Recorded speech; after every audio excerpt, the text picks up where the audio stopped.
brought to you by Infinix.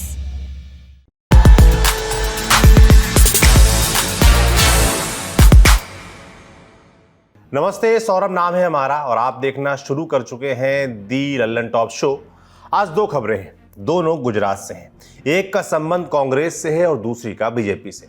Court room drama, दोनों आरोपी हैं। एक पर मानहानि का आरोप है, दूसरे पर जानहानि का। एक की अपील कोर्ट ने खारिज कर दी, जबकि दूसरे में सभी आरोपी बरी हो गए। सूरत और अहमदाबाद के कोर्ट से आए इन दोनों फैसलों पर विस्तार से बात होगी आज की बड़ी खबर में। पहली खबर जुड़ी है गुजरात दंगों से।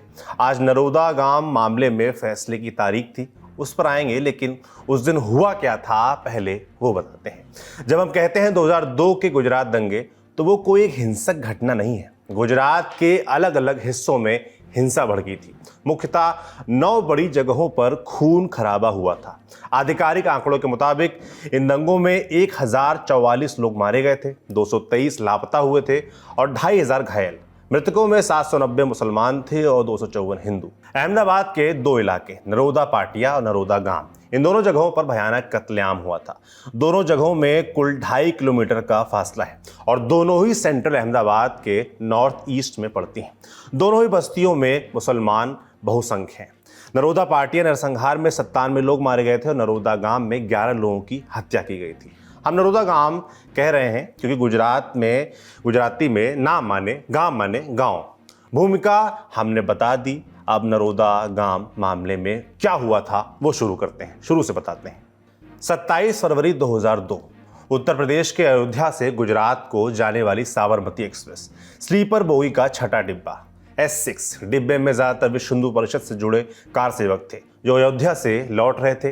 ट्रेन गुजरात के गोजरा पहुंची और उसकी एक बोगी में आग लगा दी गई। इस आग में 58 कार सेवकों की मौत हो गई। इन सभी शवों को गोधरा से अहमदाबाद ले जाया गया। अगले दिन उन्हें विश्व हिंदू परिषद को सौंप दिया गया। इसके बाद VHP ने गुजरात बंद का ऐलान किया और अगले ही दिन यानी 28 फरवरी को गुजरात में दंगे भड़क गए। नरोदा इलाके में सुबह का वक्त था, घरों के दरवाजे बंद थे, कुछ लोग दुकानें बंद करवा रहे थे। इसी बीच हमलावर भीड़ वहां पहुंची और देखते ही देखते आगजनी शुरू हो गई। लोगों को घरों में घुसकर मारा गया। कुछ ही मिनटों में नरोदा गांव का पूरा मंजर बदल गया। चारों ओर आग ही आग, तोड़फोड़, झड़पें और हत्याएं। नरोदा गांव और नरोदा पाटिया में जो नरसंहार हुए, उसके साथ ही गुजरात के तमाम इलाकों में दंगे फैल गए। जैसा कि हमने आपको पहले बताया, नरोदा गांव में हुई हिंसा में 11 लोगों की हत्या हुई, जबकि नरोदा पाटिया में 97 लोगों की। मामले की जांच के लिए SIT बनाई गई। SIT ने तत्कालीन नरोदा विधायक माया कोडनानी को मुख्य आरोपी बताया। माया कोडनानी को आरोप लगने के बाद राज्य की नरेंद्र मोदी सरकार में मंत्री बना दिया गया। माया कोडनानी के अलावा बजरंग दल के पूर्व नेता बाबू बजरंगी, विश्व हिंदू परिषद के नेता जयदीप पटेल और नरोदा पुलिस थाने के तत्कालीन पुलिस इंस्पेक्टर VS गोहिल समेत 86 लोगों को नरोदा गांव हिंसा मामले में आरोपी बनाया गया। जांच के बाद ट्रायल शुरू हुआ 2009 में। 187 लोगों से पूछताछ की गई। 67 गवाहों के बयान दर्ज किए गए। गवाहों में वर्तमान केंद्रीय गृह मंत्री अमित शाह का नाम भी शामिल है। 18 सितंबर 2017 को तत्कालीन BJP अध्यक्ष अमित शाह ने माया कोडनानी के समर्थन में गवाही दी थी। तो अमित शाह ने कोर्ट में कहा था कि उन्होंने 28 फरवरी को सुबह 8:40 पर माया कोडनानी को गुजरात विधानसभा में देखा था। उन्होंने कहा कि मैं नहीं जानता कि विधानसभा से रवाना होने और 16 सिविल हॉस्पिटल पहुंचने के पहले वो कहाँ थी, लेकिन 11 बजे से लेकर 11:30 बजे के आसपास उन्हें अहमदाबाद के 16 सिविल हॉस्पिटल में देखा था। माया कोडनानी पर आरोप है कि उन्होंने हजारों लोगों की भीड़ को नरोदा गांव में हिंसा के लिए उकसाया, जिसके बाद भीड़ ने 11 मुसलमानों की हत्या कर दी थी। 13 साल तक चली सुनवाई के बाद आज इस मामले में फैसला आया। अब तक 86 में से 17 आरोपियों की मौत हो चुकी है, जबकि बाकी 69 आरोपी जमानत पर बाहर हैं। आज स्पेशल कोर्ट का फैसला आया, जिसमें सभी आरोपियों को बरी कर दिया गया। कोर्ट ने अपने फैसले में और क्या क्या कहा, विस्तार से समझ लेते हैं। अभी फिलहाल बताया जाए कि कोर्ट ने अभी कुछ बताया नहीं है। अभी इतना ही बताया है कि उनको बरी किया जाता है। वो लोगों के खिलाफ कोई जो एविडेंस है, जो एक्यूज को कन्विक्ट करने के लिए जो एविडेंस होना चाहिए वो एविडेंस फिर हाथ प्राप्त हुआ नहीं है, इसलिए उनको बरी कर दिया है। मतलब एविडेंस के अभाव में उन सभी को बरी कर यस, हाँ बिल्कुल, एविडेंस के अभाव में उनको सबको बरी कर दिया गया है, जिसके अंदर बाबू भाई है, जयदीप भाई भी है, माया बहन भी है। सर, आज कोर्ट में 2 लोग नहीं थे, तो अब उनका क्या? एग्जाम्पशन अर्जी दिया गया है, उसने ग्राह्य कर दिया है, उसकी गैर हाजिरी में कोर्ट ने हुक्म कर दिया है। हाँ, उसको भी बरी माना जाता है। उसको भी वो पीड़ितों के साथ एक बार फिर से उनकी हत्या हुई है। उनके न्याय के प्रति जो आस्था थी वो डगी है, और पूरा जजमेंट एक बार हम लोग के हाथ में आ जाए, उसको हम लोग देखते हैं, उसका अभ्यास करेंगे। 21 साल लड़े हैं और दूसरे 21 साल और लड़ना हो तो उसकी भी तैयारी पीड़ितों की है।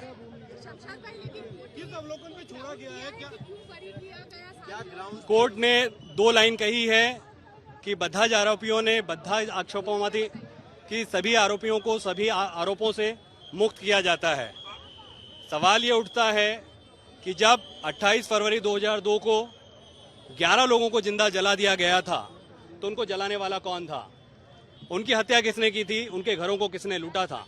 187 विटनेस इसमें फरियाद पक्ष की तरफ से दिए गए थे। एक स्टिंग था जिसमें एक्यूज खुद ये कह रहे थे कि हमने किस तरह से पूरी प्लानिंग की, किस तरह से पूरे घटनाक्रम को अंजाम दिया। उसके बावजूद आज ये फैसला पूरे न्यायतंत्र के लिए और लोकशाही के लिए हम सबको एक बार सोचने के लिए मजबूर कर रहा है। आगे क्या आखिर શું તમારી કાર્યવાહી રહેશે, क्या प्रकार की રહેશે? हम बिल्कुल ये जजमेंट आने के बाद एक बार हमारे हाथ में आ जाए, उसको पढ़ने के बाद क्या कोर्ट ने क्या किस ग्राउंड पे छोड़ा है, उन सारी चीजों को अभ्यास करने के बाद हाई कोर्ट में इसको चैलेंज करेंगे। ये तो हो गई नरोदा गांव हिंसा पर अदालत के फैसले की कहानी। 2012 में नरोदा पाटिया मामले में माया कोडनानी को 28 साल और बाबू बजरंगी को उम्र कैद की सजा स्पेशल कोर्ट ने सुनाई थी। फैसले को हाई कोर्ट में चुनौती दी गई। 20 अप्रैल 2018 को गुजरात हाई कोर्ट ने अपना फैसला सुनाया। पूर्व बीजेपी विधायक माया कोडनानी को हाई कोर्ट से बड़ी राहत मिली। उन्हें कोर्ट ने निर्दोष बताया और संदेह का लाभ देते हुए बरी कर दिया।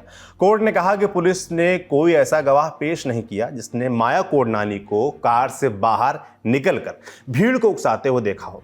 जिन 11 लोगों ने बयान दिए उन पर विश्वास नहीं किया जा सकता। बजरंग दल के नेता बाबू बजरंगी को भी हाईकोर्ट से थोड़ी राहत मिली। उनकी सजा उम्र कैद से घटाकर 21 साल जेल की कर दी गई। माया कोडनानी और बाबू बजरंगी, ये 2 नाम कई बार आपके सामने आए। इनके बारे में भी आपको बता देते हैं। माया कोडनानी राजनीति में आने से पहले डॉक्टर थी, गायनकोलॉजिस्ट। माया का परिवार बंटवारे से पहले पाकिस्तान के सिंध प्रांत में रहता था, जो कि बंटवारे के बाद गुजरात में आकर बस गया। नरोदा में अपना मैटरनिटी क्लिनिक चलाने वाली माया पहले आरएसएस से जुड़ी, फिर स्थानीय राजनीति में सक्रिय हुई और अपने भाषणों की वजह से तेजी से लोकप्रिय हुई। 1998 में बीजेपी ने माया कोडनानी को नरोदा विधानसभा से टिकट दिया और यहीं से चुनाव जीतकर मायाबेन कोडनानी पहली बार विधायक बनी। 2002 में दंगे हुए और दंगों के बाद चुनाव भी। माया कोडनानी दोबारा विधायक बनी। 2007 में तीसरी बार फिर से विधायक बनी और इस बार मुख्यमंत्री नरेंद्र मोदी की कैबिनेट में मंत्री भी। लेकिन 2009 में सुप्रीम कोर्ट द्वारा नियुक्त विशेष टीम ने उन्हें गिरफ्तार किया, जिसके बाद उन्हें मंत्री पद से इस्तीफा देना पड़ा। दूसरा नाम है बाबू भाई पटेल उर्फ बाबू बजरंगी। बजरंग दल का नेता था जो फरवरी 2002 में नरोदा पाटिया दंगों के बाद चर्चा में आया। 2007 में तहलका के एक स्टिंग ऑपरेशन बाबू बजरंगी ने नरोदा पाटिया दंगों में अपनी भूमिका को स्वीकार किया था। इस स्टिंग में बाबू बजरंगी ने खुलकर स्वीकार किया था कि उसने किस तरह से मुसलमानों के नरसंहार के लिए भीड़ को उकसाने का काम किया था, साथ ही हथियार भी मुहैया करवाए थे। बाबू बजरंगी को आज नरोदा गांव हत्याकांड के मामले में बरी किया जा चुका है, लेकिन नरोदा पाटिया में हुई हत्याओं के लिए वो सजायाफ्ता मुजरिम है, यानी कन्विक्टेड क्रिमिनल। दिन की दूसरी बड़ी खबर पर जाते हैं। ये खबर भी गुजरात से ही आई है। खबर राहुल गांधी से जुड़ी हुई है। मामला आप जानते ही हैं, हम फिर से याद दिला देते हैं। 2019 के चुनाव प्रचार के दौरान कर्नाटक के कोलार में राहुल ने एक रैली को संबोधित करते हुए कह दिया था, इन सब चोरों के नाम मोदी मोदी कैसे हैं? नीरव मोदी, ललित मोदी, नरेंद्र मोदी और अभी ढूंढेंगे तो और मोदी निकलेंगे। इस बयान पर गुजरात के बीजेपी विधायक और पूर्व मंत्री पूर्णेश मोदी ने राहुल गांधी के खिलाफ मानहानि का केस दर्ज कराया था। पूर्णेश मोदी का आरोप था कि राहुल ने मोदी समाज का अपमान किया है। करीब 4 साल मुकदमा चला और इस मामले में फैसला आया 23 मार्च 2023 को। सूरत की निचली अदालत ने राहुल को 2 साल की सजा सुनाई। जनप्रतिनिधित्व अधिनियम के प्रावधानों के तहत 2 साल की सजा की वजह से राहुल की सांसदी रद्द कर दी गई। इसके कुछ दिनों बाद 2 अप्रैल को राहुल गांधी ने निचली अदालत के फैसले पर रोक लगाने की मांग की थी। पहली अर्जी में सजा पर रोक लगाने की मांग की गई थी, दूसरी में अपील के निस्तारण तक कन्विक्शन पर रोक लगाने की मांग की गई थी। राहुल के वकील ने कोर्ट में कहा था कि निचली अदालत में मामले की सुनवाई उचित नहीं थी। इस केस में अधिकतम सजा दी गई है और इसकी कोई जरूरत नहीं थी। राहुल की ओर से यह भी कहा गया था कि अगर निचली अदालत के 23 मार्च के फैसले को निलंबित और स्थगित नहीं किया गया तो इससे उनकी प्रतिष्ठा को क्षति होगी। एडिशनल सेशन जज आरपी मोगेरा ने 13 अप्रैल को राहुल की याचिका पर सुनवाई पूरी कर ली थी और फैसला सुरक्षित रख लिया था। आज 20 अप्रैल को सूरत सेशंस कोर्ट ने फैसला सुनाया और अर्जी खारिज कर दी।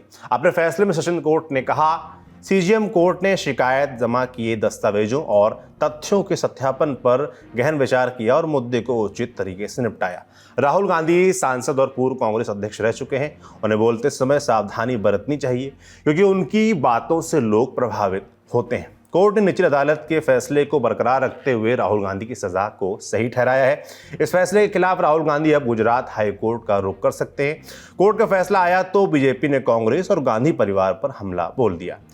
और अब जब सूरत के अपीलिएट कोर्ट का जजमेंट आया है, उसका वर्डिक्ट आया है, पूरे देश में खुशी का माहौल है। और खास करके पिछड़े वर्ग में, जिसके प्रति राहुल गांधी के मन में वैमनस्य का भाव था, जिस पिछड़े वर्ग के लिए राहुल गांधी ने आपत्तिजनक शब्दों का प्रयोग किया था, उन्हें गाली देने का काम किया था, और इतना कुछ करने के बाद राहुल गांधी और गांधी परिवार को लगता था वो बच के निकल जाएंगे, वो नहीं हो पाया है। This is I would say slap on the face of the arrogance of the Gandhi family. ये जो घमंड है गांधी परिवार का, और खास करके जो गांधी परिवार ये सोचती है कि हम कुछ भी कर लेंगे और हमारा कुछ नहीं बिगड़ेगा, आज सूरत के अपीलिएट कोर्ट से ये सिद्ध होता है कि कानून सबके लिए बराबर का है और कानून किसी के लिए भी अलग नहीं हो सकता है। बीजेपी प्रवक्ता संबित पात्रा ने प्रेस कॉन्फ्रेंस कर कहा कि कोर्ट का यह फैसला गांधी परिवार के घमंड पर तमाचा है। जवाब में कांग्रेस ने कहा कि राहुल गांधी सवाल पूछ रहे थे और पूछते रहेंगे। निचली अदालत की गलतियों को हाई कोर्ट में रखा जाएगा। हमारे पास जितने भी कानूनी विकल्प हैं, प्राथमिक जिसमें है उच्च न्यायालय की तरफ जाना, उसके अधिकार क्षेत्र का हम उपयोग करेंगे, निकट भविष्य में करेंगे। इसमें तिथि देना आवश्यक नहीं है, लेकिन हमारे सभी अधिकार क्षेत्र जल्द से जल्द इस्तेमाल किए जाएंगे। आप जानते हैं कि हमारे जो संवैधानिक न्यायालय हैं, जो उच्च न्यायालय भी आता है, जिसमें उच्चतम न्यायालय भी आता है, उनके पास व्यापक ऐसे पावर्स हैं जिनके अंतर्गत ये जो गलत कारणों से गलत कानूनी आधार पर 2 निर्णय आए हैं, उनको चुनौती दी जाएगी। और हमें आशा और विश्वास है कि जल्द से जल्द ये सही की जाएगी, गलती को ठीक किया जाएगा न्यायिक कानूनी रूप से। जहाँ तक श्री राहुल गांधी जी के वक्तव्य का सवाल है, सब जानते हैं कि वो एक लाइन किस संदर्भ, किस परिप्रेक्ष्य में कही गई थी, किस प्रकार से उसको तोड़ फोड़ कर एक नई आयाम दिया गया है, जो बिल्कुल सीधा देखने पे भी झूठा और बेमानी दिखता है। जो कारण दिए गए हैं इस निर्णय में, वो बिल्कुल संदिग्ध हैं, गलत हैं, कानूनी रूप से मैं कह रहा हूं। और जो बार बार ओबीसी के विषय में टिप्पणियां की जा रही हैं, उनका उल्टा असर अब हो रहा है। सभी लोग समझते हैं कि ओबीसी समुदाय के लोगों ने ये समझ लिया है कि मोदी जी और सत्तारूढ़ बीजेपी किस प्रकार से उनके नाम का दुरुपयोग कर रहे हैं, उनके नाम को भुनाने का प्रयत्न कर रहे हैं राजनीतिक रूप से। राहुल गांधी अब नेचुरल प्रोसेस ऑफ लॉ की तरफ बढ़ेंगे, यानी उच्च स्तरीय अदालत की तरफ बढ़ेंगे। राहुल गांधी के पास अभी और क्या कानूनी विकल्प है, वो भी समझ लेते हैं। क्योंकि जब भी किसी आदमी को सजा होती है तो कोर्ट एक उसको सेंटेंस देती है, जिसे हम जेल भेजना कहते हैं।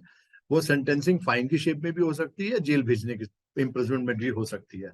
अब क्योंकि इस केस में 2 साल की सजा दी गई है, तो 2 साल के कारण उनकी डिस्क्वालिफिकेशन हुई, क्योंकि रिप्रेजेंटेशन ऑफ पीपल एक्ट में 2 साल वाला क्लॉज था कि 2 इयर्स और प्लस की अगर किसी को कन्विक्शन हो रखी हो तो उसकी मेंबरशिप जा सकती है, जो इस केस में हुआ।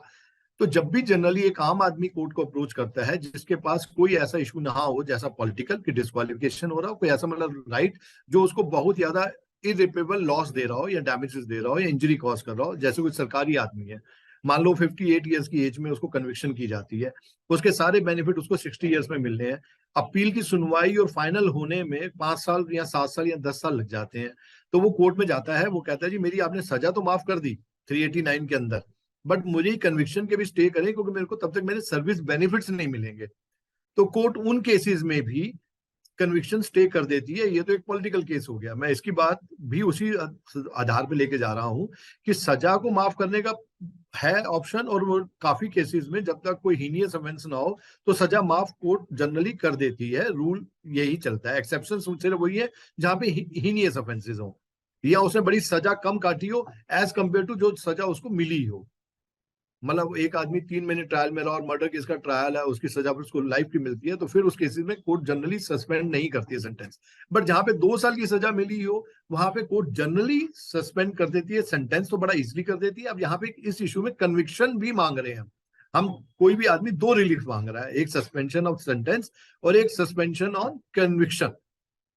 तो ये इशू है सर, तो उसके लिए हाईकोर्ट जाना ही एक रेमेडी है इस वक्त। हालांकि इसमें एक पेच है। दंड प्रक्रिया संहिता यानी सीआरपीसी की धारा 389 के तहत केवल सजा के निलंबन से काम नहीं बनेगा, दोष सिद्धि पर रोक लगनी चाहिए। कांग्रेस ने कहा कि वो आगे की लड़ाई लड़ेंगे। तो ये थी आज की 2 बड़ी खबरें। इसके अलावा सुप्रीम कोर्ट में समलैंगिक विवाह को मान्यता देने वाली याचिकाओं पर तीसरे दिन क्या सुनवाई हुई, और जम्मू कश्मीर के पुंछ में सेना की गाड़ी में आग लगने से 4 जवानों की मौत की पूरी कहानी क्या है, इसके लिए देखिए हमारा शो सुर्खियां।